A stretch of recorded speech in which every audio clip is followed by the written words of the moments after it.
Hey everybody, Dave Bartosiak here with Zax.com. We are doing another live earnings preview here. Today we're going to be talking about Alcoa. Now everybody knows Alcoa is a very huge aluminum producer. Used to be a major company, major Dow component. Everybody would talk about them. So historically they are the ones that kick off our earnings season, and that's what we've got going on here. Tonight after the close, Alcoa will be kicking things off for us. Now overall the earnings season, we're not expecting really anything all that fantastic. I'm sure you've heard Shiraz talk about, and Steve also, this kind of earnings recession that's been taking place as earnings have contracted over the last several quarters. In this quarter, unfortunately, it looks like the same thing. I think the last numbers that I saw were negative 6.2% earnings growth on the S&P 500. Now, granted, a lot of that you could chalk up to energy and a U.S. dollar headwind, and I'm sure that U.S. dollar headwind isn't going to get any better in the near term with the Brexit bringing the pound all the way from $1.50 to $1.29, $1.30, all the way down to $1.27. But we got some news out of Britain that helped bolster it a little bit today, so that's what we're looking at. But first, let's go ahead and kick things off with Alcoa. So like we always do this time, let's take a look at the price, consensus, and EPS surprise chart that we have here on Zax.com. So lots of things on this chart. The black line is the price, and that corresponds to the right y-axis where we have this range from 7 to 17. Now you'll also notice different multicolored lines that are kind of moving here.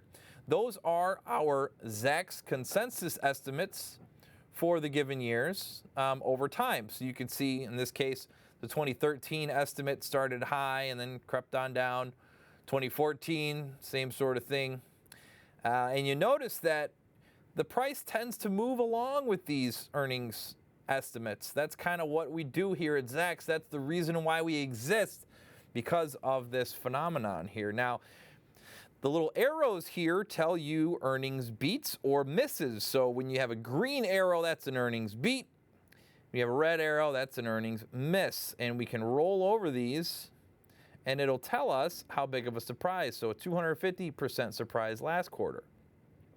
Quarter before that, 33% surprise. And then some pressure here before. So if you notice, Alcoa does have a tendency to sort of move along with these surprises and misses here. Of course, here's one that's kind of an outlier, right, where we had a miss, but the stock still went up. But, you know, oftentimes, here's another beat, and the stock went down, but overall, it kind of goes, you know, relatively true to what we got going on. So now let's look at this 2016 estimates and how they've evolved. They've dropped. So has the stock price, coming from 17 bucks all the way down to 7 before their big beat to start the year. And then now you got the 2017 estimates that are showing us some growth here. So there's a little bit of optimism. And we've kind of flattened out here. Stocks rebounded a little bit. And so that's kind of setting us up right now for what we've got going on here. Now, the thing with Alcoa is in the second half of this year, they're going to have a little bit of a split off in their business.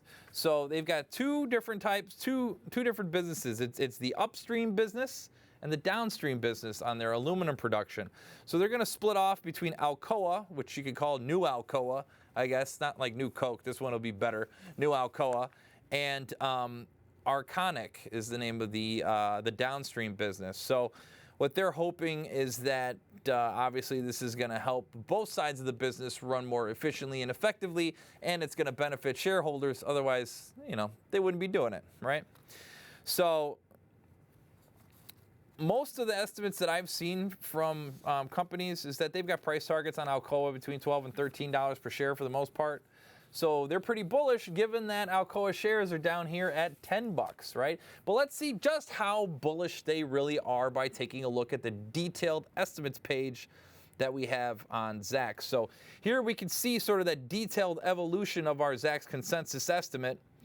If you look at the current quarter, thought it was 9 cents, 8 cents, 9 cents. So that's kind of stayed. Next quarter numbers dropped from 13 cents down to 10 cents. And the current year, 35 cents, kind of been where we're at. 59 cents down to 55 cents for next year.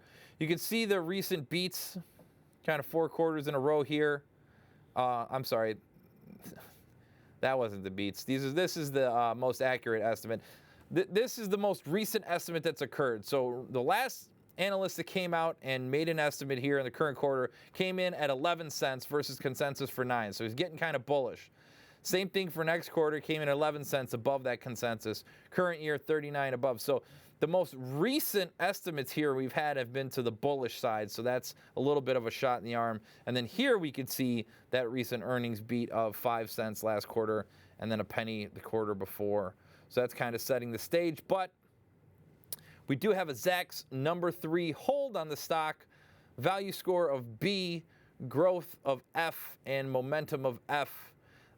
Right now. Now, I can tell you, being the momentum guy here at Zacks, that a lot of this momentum score has to do with changes in volume.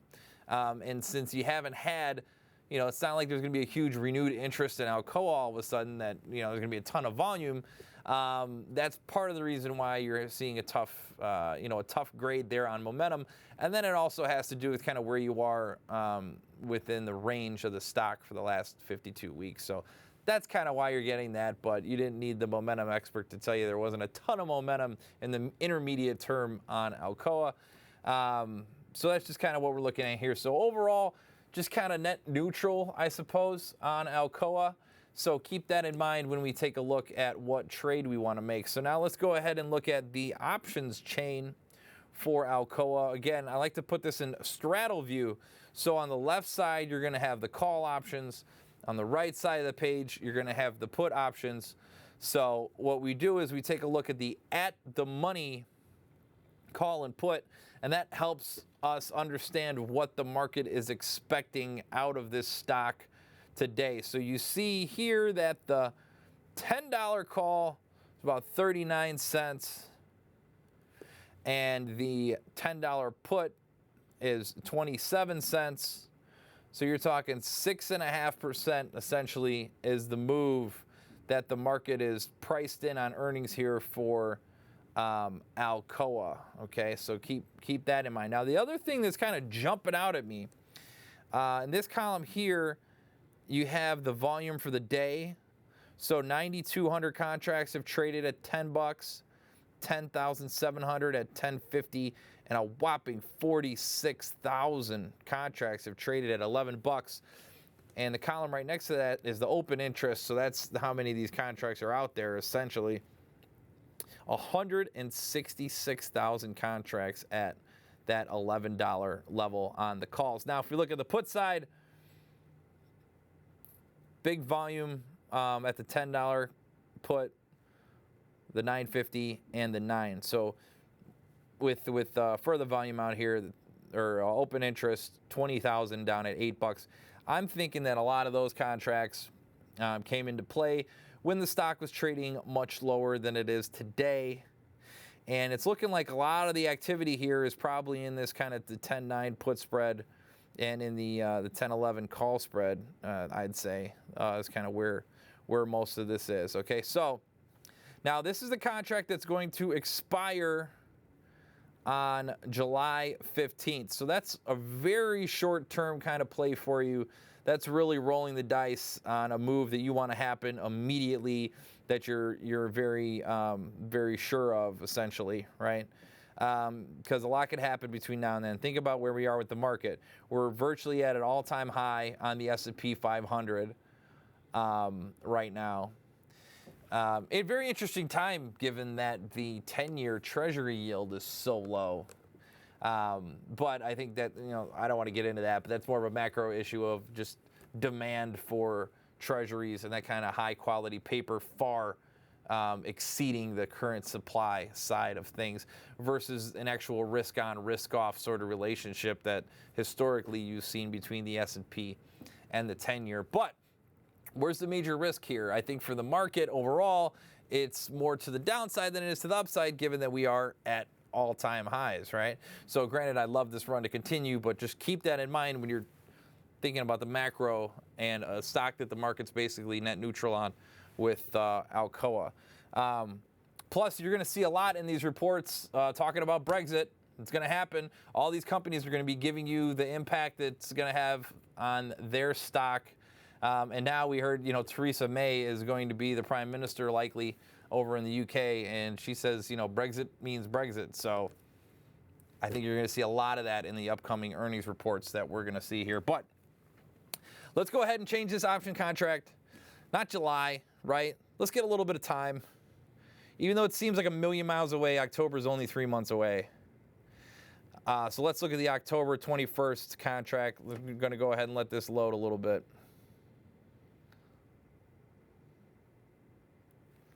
I think we got it already. There we go, October. And again, remember those strikes we were talking about? There was a ton of interest. That $11 strike, again, lots of open interest there, 151,000 contracts. You got 112,000 contracts already out at the $12. So this is pretty good to me. So what I like to do here is if I'm bullish and I want to catch some of this post-earnings drift, I want to give myself some time. Now, if you go ahead and you look at this October contract, not only are you going to have this earnings report, but you're going to have the next earnings report kind of cooked in there too. So I like that. I do like it. If I'm bullish on Alcoa and the overall picture, I think this is a way that you could play it. So I would go ahead and I would buy this $10 at the money call. It's going to cost me $1, right? And then let's go out to $12 and sell that one. So it's going to cost me $1 here, and I'm going to get basically 30 cents back here. So it's going to cost me 70 cents, and I could potentially make $2 if Alcoa goes crazy and gets all the way above $12, I'm sorry. Now, my break even on this trade is going to be $10.70, and I lose my 70-cent investment if Alcoa should close at expiration below $10 per share. So that's the bullish case, right? Now on the bearish side, if you notice, these puts are getting a lot cheaper over here, right? These puts are getting cheaper. So I think this is this is another great opportunity here if I'm bearish on this stock, because I can buy this $10 put option for 85 cents. And look, I could sell the $9 for 44 cents, right? So essentially it's 40 cents to make 60 cents. So I could get 150% rate of return as long as Alcoa closes below $9 per share, right? So that's a really good trade, I think, because the other option is if you buy this $10 and you sold, the $8, that's going to cost you 65 cents. For the potential to make, $1.35 on that, right? But look at how much more Alcoa has to move in order to get there, and that's a little far. So this way, you're going to max out your gain just if Alcoa is below $9, and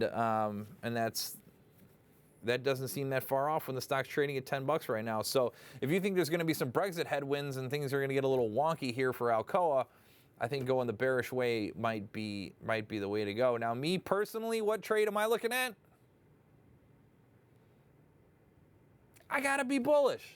I have to be bullish on Alcoa and earnings overall, just because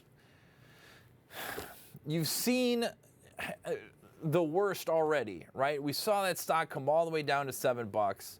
It's bounced from there, and earnings appear to be kind of moving sideways with the trough a little bit. Maybe we're going to come higher. You got to believe that these headwinds that these companies have been having for so long eventually are going to let up. And if we start to get a smidge of inflation showing up on the radar, if oil starts to creep back up with any sort of fervor and get back to $60 per share, that's got to relate to the rest of the commodity space. So that's why I think the trade that I'm looking at is definitely going bullish with Alcoa. Now, again, chime in below. Let me know what you guys are thinking, what stocks it is that you want me to cover over the course of the next couple of weeks. We're going to have JP Morgan coming up Wednesday because they're going to report before the bell, I believe, on Thursday. So we're going to do them Wednesday, so I want you back for that. And then let me know what you want over the coming weeks because it's about to get very interesting here with earnings coming up soon. So again, thanks so much for joining me today, and I will see you guys on Wednesday.